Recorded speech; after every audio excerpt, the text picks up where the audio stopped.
So there was a really wealthy client that I had the privilege of working with really early in to my financial professional career. And one thing that this person, again, very wealthy, would always say, they were notorious for making this statement of, I can't afford this.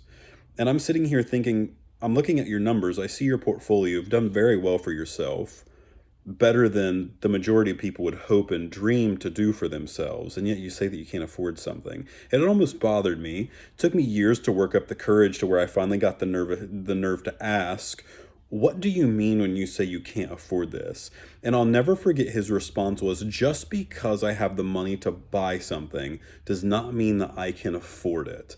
If that thing that I am purchasing is going to keep me from where I ultimately want to end up, I cannot afford that thing.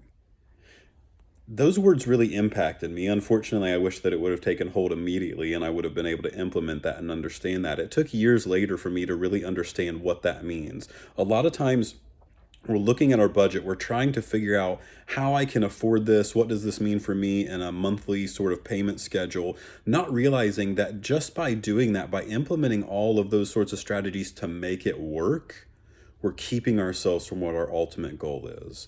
So I hope that if these words resonate with you, you're able to maybe do a little bit more thinking when it comes to what can you truly afford and is it putting you closer to what your ultimate goal is.